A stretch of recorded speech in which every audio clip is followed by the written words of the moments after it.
안녕하십니까. 일반기기사 강의를 맡고 있는 조영철 교수입니다. 자, 이번 시간에는 재료역학에 대해서 한번 알아보도록 하겠습니다. 스트링스 매트릭스라고 그러죠. 우리가 이제 재료죠, 재료.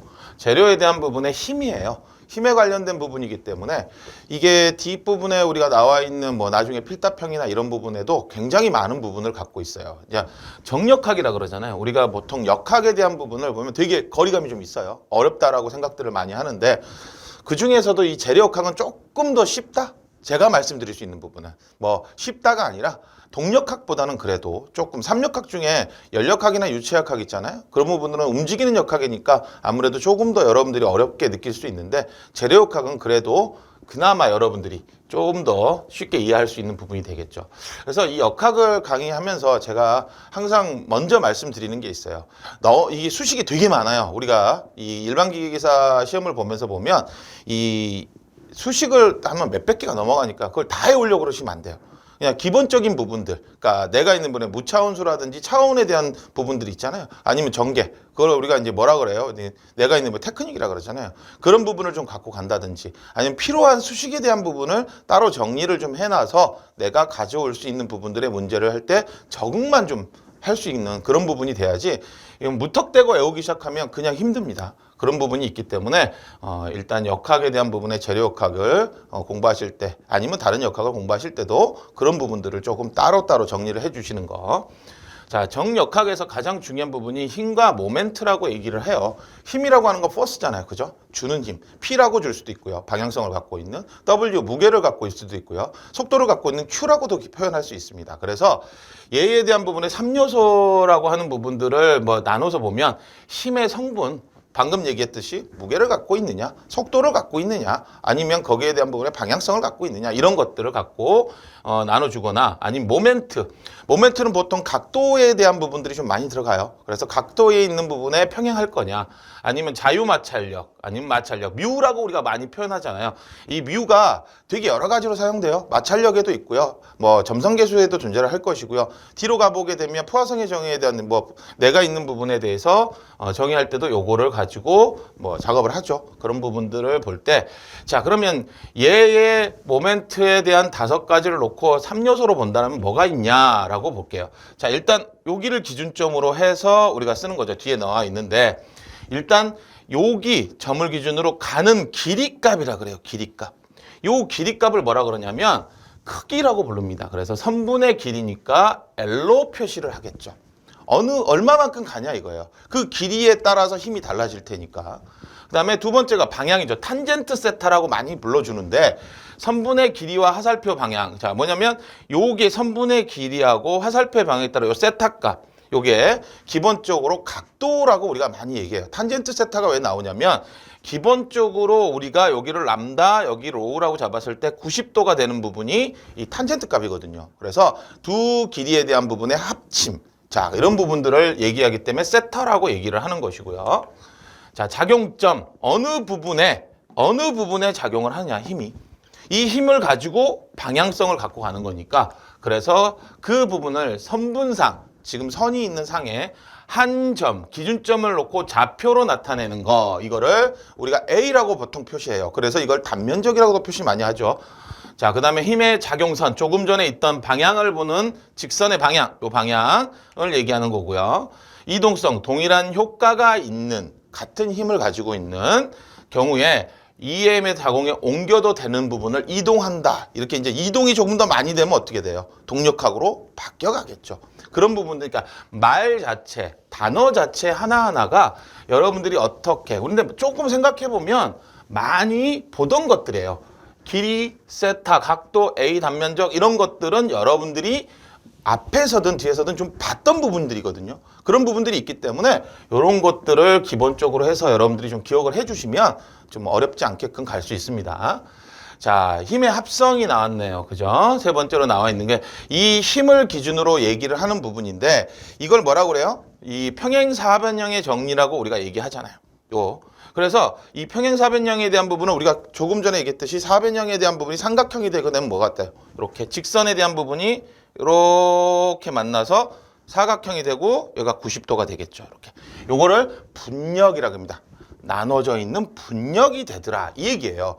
자 그러면 여기에 대한 부분을 뭐 피타고라스 정리가 기본이잖아요. x의 제곱 플러스 y의 제곱은 뭐 c의 제곱이다. 아니면 뭐 a의 제곱 플러스 b의 제곱은 c의 제곱이다. 이거는 뭐 중학교 요새 많이 배우더라고요. 기본적으로 본다라면 무슨 얘기예요? 가로나 가로의 합 더하기 세로의 합의 제곱은 대각선의 길이와 같더라 이 얘기잖아요. 그죠?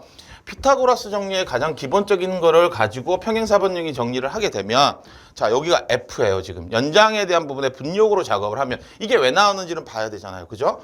그러면 여기에 힘에 대한 부분하고 힘이 같겠죠. 얘하고 있는 부분이. 그러면 얘에 대한 부분이 무슨 부분의 힘을 갖고 있어요? 내가 있는 부분에 F1이고 여기에 길이값을 F2의 코사인이죠. 이렇게 가는 거니까 코사인 세타 값이다. 이렇게 얘기할 수 있어요.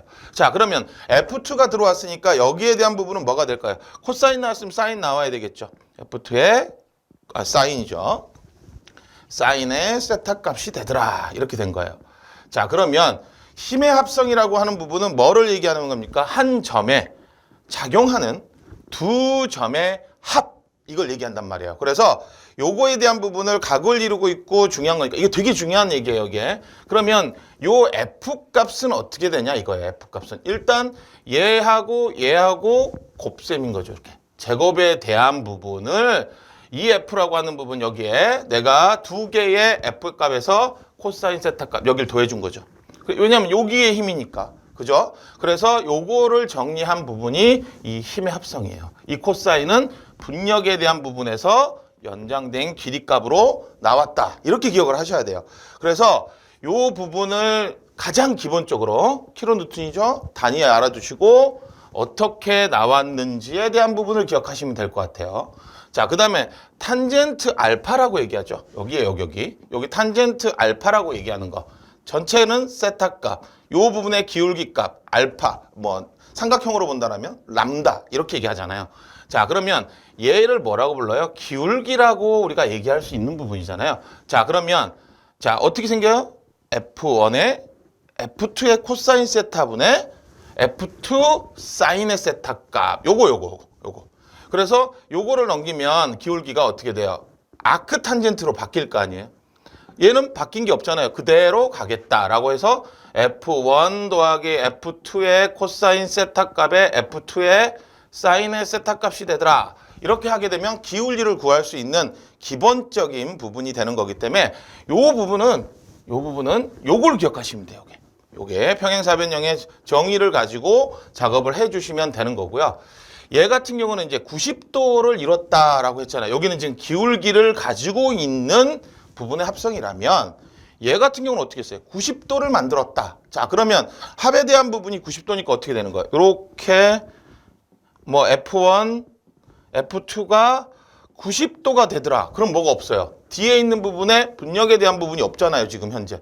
그럼 뭐 하면 돼요? 그냥 두 개에 대한 부분, 이 힘과 이 힘을 합치면 되더라. 그래서 이렇게 정의가 되는 겁니다.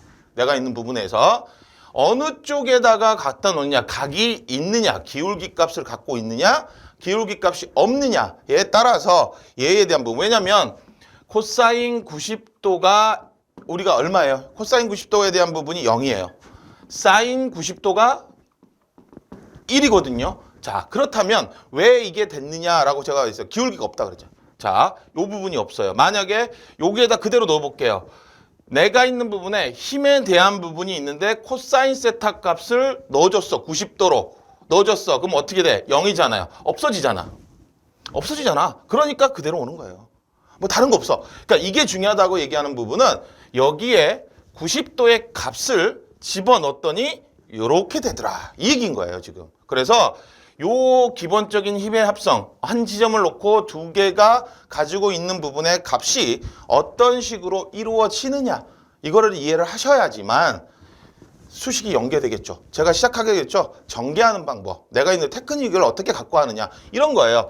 요걸 기억을 했으면 값만 집어넣으면 어떻게 돼요? 아, 이렇게 연계가 되는구나, 이렇게 알 수 있는 거죠. 그래서 참 중요한 부분이에요. 이거는 재료역학에서 이제 이게 더 나가면 나중에 뭐가 됩니까? 우리가 뭐 뒤쪽에 필기 합격하고 실기 갔을 때에 우리 필답형 이런 쪽에서도 굉장히 많은 역할을 하고 문제가 나오는 부분이기 때문에 그 부분을 좀 기억하고 가시면 좋을 것 같고요.